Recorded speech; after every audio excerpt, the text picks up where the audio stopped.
Elon,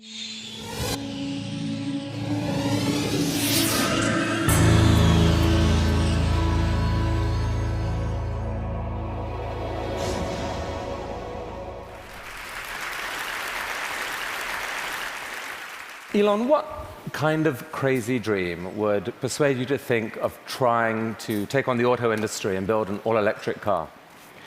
Well, it goes back to when I was in university. I thought about what are the problems that are most likely to affect the future of the world, or future of humanity. I think it's extremely important that we have sustainable transport and sustainable energy production. That sort of overall sustainable energy problem is the biggest problem that we have to solve this century, independent of environmental concerns. In fact, even if producing CO2 is good for the environment, given that we're going to run out of hydrocarbons, we need to find some sustainable means of operating. But most of American electricity comes from burning fossil fuels. How can an electric car that plugs into that electricity help? Right. There's two elements to that answer. One is that even if you take the same source fuel and produce power at the power plant and use it to charge electric cars, you're still better off. So if you take, say, natural gas, which is the most prevalent hydrocarbon source fuel, if you burn that in a modern General Electric natural gas turbine, you'll get about 60% efficiency. If you put that same fuel in an internal combustion engine car, you get about 20% efficiency. And the reason is, in the stationary power plant, you can afford to have something that weighs a lot more, is voluminous, and you can take the waste heat and run a steam turbine to generate a secondary power source. So, in effect, even if you take in transmission losses into account and everything, even using the same source fuel, you're at least twice as better off charging an electric car than burning it at the power plant. Okay. That scale delivers efficiency. Yes, yeah. It does. And then the other point is we have to have sustainable means of power generation anyway, electricity generation. So given that we have to solve sustainable electricity generation, then it makes sense for us to have electric cars as the mode of transport. So we've got some video here of the Tesla being assembled, which if you could play that first video. So what is innovative about this process in this vehicle? Sure. So in order to accelerate the advent of electric transport, and I should say that I think actually all modes of transport will become fully electric, with the ironic exception of rockets. There's just no way around Newton's third law. The question is, how do you accelerate the advent of electric transport? And in order to do that for cars, you have to come up with a really energy-efficient car. So that means making it incredibly light. And so what you're seeing here is the only all-aluminum body and chassis car made in North America. In fact, we applied a lot of rocket design techniques to make the car light despite having a very large battery pack. And then it also has the lowest drag coefficient of any car of its size. So as a result, the energy usage is very low, and it has the most advanced battery pack, and that's what gives it the range that's competitive. So you can actually have on the order of a 250-mile range. I mean, those battery packs are incredibly heavy, but you think the math can still work out intelligently by combining light body, heavy battery, you can still gain spectacular efficiency. Exactly. The rest of the car has to be very light to offset the mass of the pack, and then you have to have a low drag coefficient so that you have good highway range. In fact, customers of the Model S are sort of competing with each other to try to get the highest possible range. I think somebody recently got 420 miles out of a single charge. Bruno Bowden, who's here, did that, broke the world record, 425. That was the good news. The bad news was to do it, he had to drive at 18 miles an hour constant speed and got pulled over by the cops. Yeah, I mean, you can certainly drive. If you drive at sort of 65 miles an hour under normal conditions, 250 miles is a reasonable number. Let's show that second video showing the Tesla in action on ice. Not at all a dig at the New York Times, this, by the way. What is the most surprising thing about the experience of driving the car? In creating an electric car, the responsiveness of the car is really incredible. So we want to really have people feel as though they've almost got a mind meld with the car. So you just feel like you and the car are kind of one. And as you corner and accelerate, it just happens, like the car has ESP. You can do that with an electric car because of its responsiveness. You can't do that with a gasoline car. I think that's really a profound difference, and people only experience that when they have a test drive. I mean, this is a beautiful but expensive car. Is there a roadmap where this becomes a mass market vehicle? Yeah, the goal of Tesla has always been to have a sort of a three-step process where version 1 was an expensive car in low volume, version 2 is sort of medium price and medium volume, and then version 3 would be low price, high volume. So we're at step 2 at this point. So we had a $100,000 sports car, which was the Roadster. Then we've got the Model S, which starts at around $50,000. And our third generation car, which will hopefully be out in about 3 or 4 years, will be a $30,000 car. But whenever you've got really new technology, it generally takes about 3 major versions in order to make it a compelling mass market product. And so I think we're making progress in that direction, and I feel confident that we'll get there. I mean, right now, if you've got a short commute, you drive, you can get back, you can charge at home. There isn't a huge nationwide network of charging stations now that are fast. Do you see that coming, really, truly, or just on a few key routes? There actually are far more charging stations than people realize. And at Tesla, we developed something called the supercharging technology. So, and we're offering that if you buy a Model S for free, forever. And so this is something that maybe a lot of people don't realize. We actually have California and Nevada covered. We've got the eastern seaboard from Boston to DC covered. By the end of this year, you'll be able to drive from LA to New York. You're just using the supercharger network, which charges at 5 times the rate of anything else. And the key thing is to have a ratio of drive to stop, to a stop time of about 6 or 7. So if you drive for 3 hours, you want to stop for 20 or 30 minutes, because that's normally what people will stop for. So if you start a trip at 9 a.m., by noon, you want to stop to have a bite to eat, hit the restroom, coffee, and keep going. So your proposition to consumers is, for the full charge, it can take an hour. So it's common. Don't expect to be out of here in 10 minutes. Wait for an hour. But the good news is you're helping save the planet. And by the way, the electricity is free. No, you don't pay anything. Actually, what we're expecting is for people to stop for about 20 to 30 minutes, not for an hour. It's actually better to drive for about maybe 160, 170 miles, and then stop for half an hour, and then keep going. That's the natural cadence of a trip. All right. So this is only one string to your energy bow. You've been working on this solar company, Solar City. What's unusual about that? Well, as I mentioned earlier, we have to have sustainable electricity production as well as consumption. So I'm quite confident that the primary means of power generation will be solar. I mean, it's really indirect fusion is what it is. We've got this giant fusion generator in the sky called the sun. And we just need to tap a little bit of that energy for purposes of human civilization. Most people know but don't realize they know is that the world is almost entirely solar powered already. If the sun wasn't there, we'd be a frozen ice ball at 3 degrees Kelvin. And the sun powers the entire system of precipitation. The whole ecosystem is solar powered. But in a gallon of gasoline, you have effectively thousands of years of sun power compressed into a small space. So it's hard to make the numbers work right now on solar and to remotely compete with, for example, natural gas, fracked natural gas. How are you going to build a business here? Well, I'm confident that solar will beat everything, hands down, including natural gas. How? It must, actually. If it doesn't, we're in deep trouble. But you're not selling solar panels to consumers. What are you doing? No, we actually are. You can buy a solar system, or you can lease a solar system. Most people choose to lease. And the thing about solar power is that it doesn't have any feedstock or operational costs. So once it's installed, it's just there. It works for decades. It'll work for probably a century. And this is so therefore the key thing to do is to get the cost of that initial installation low, and then get the cost of the financing low. So because that interest, those are the two factors that drive the cost of solar, and we've made huge progress in that direction.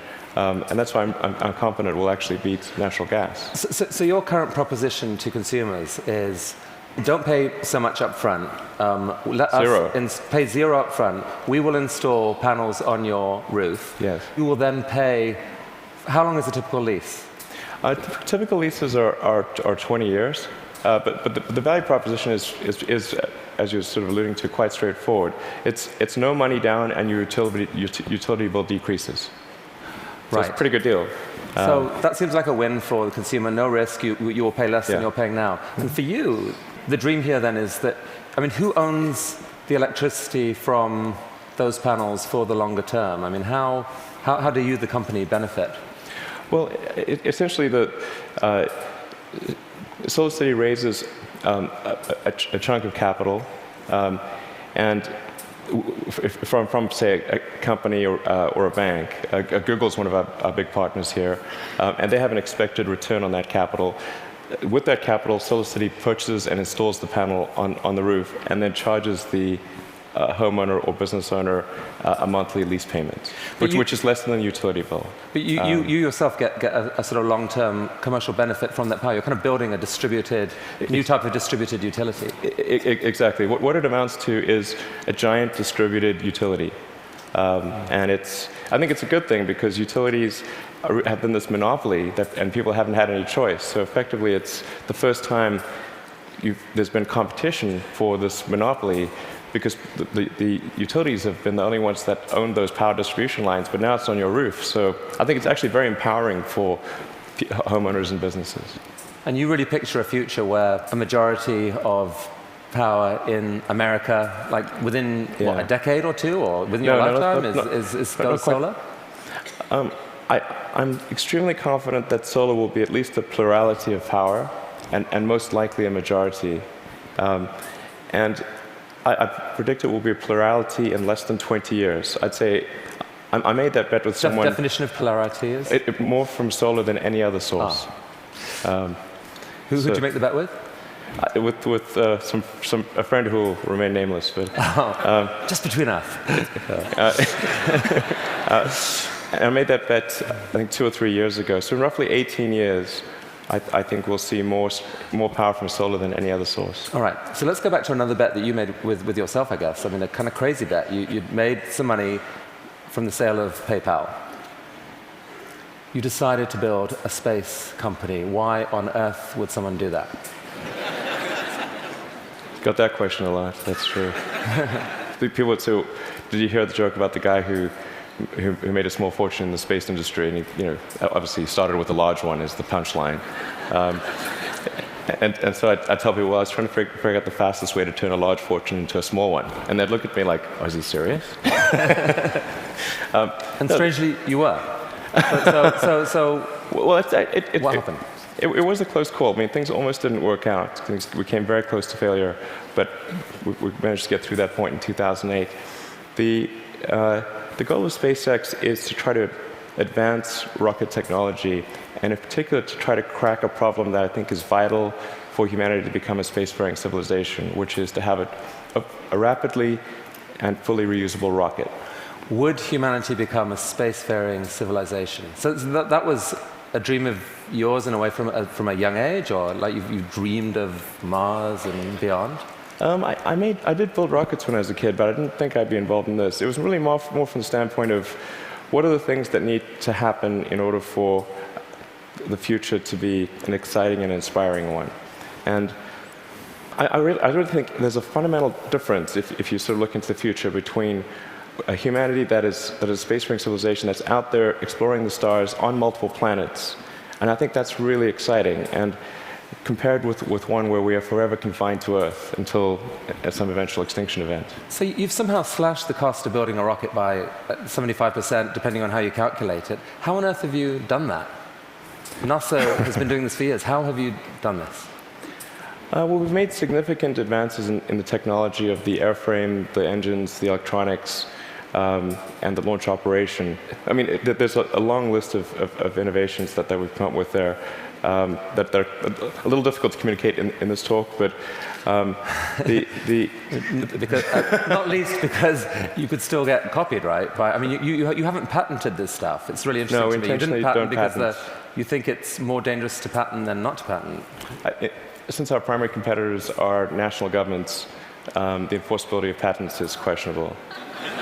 It's really interesting. But the big innovation is still ahead, and you're working on it now. Tell us about this. Right. So the big innovation. In fact, let's roll that video, and you can talk us through it. What's happening here? Absolutely.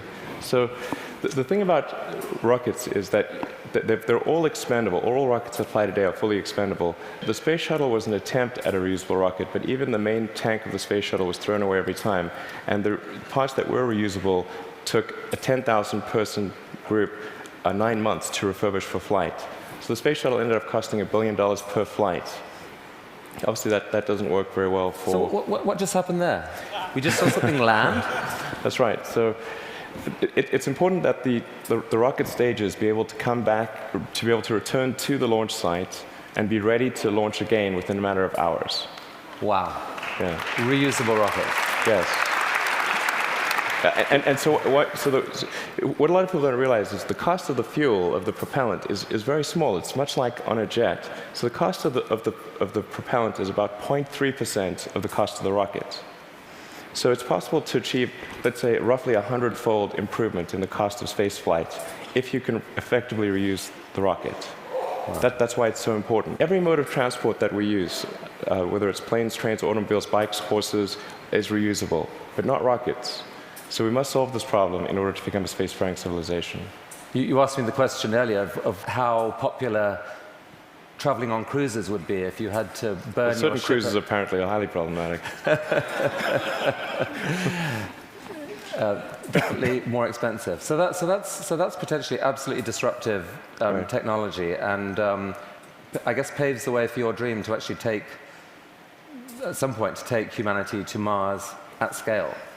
Yeah, You'd like exactly. to see a colony on Mars. Yeah, exactly. SpaceX or some combination of companies and governments need to make progress in the direction of making life multiplanetary, of establishing a base on another planet, on Mars being the only realistic option, and then building that base up until we're a true multi-planet species. So progress on this, let's make it reusable. How is that going? That was just a simulation video we right. saw. How's it going?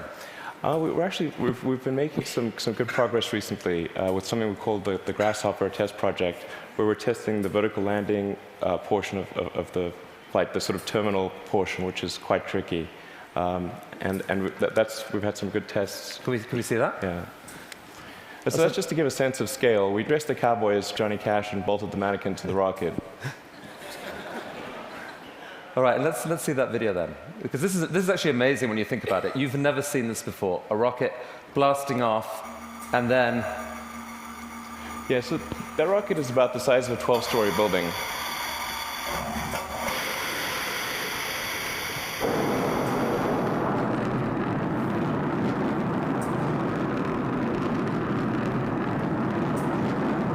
So now it's hovering at about 40 meters.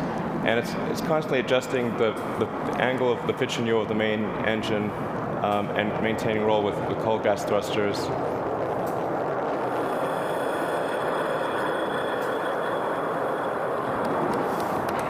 How cool is that?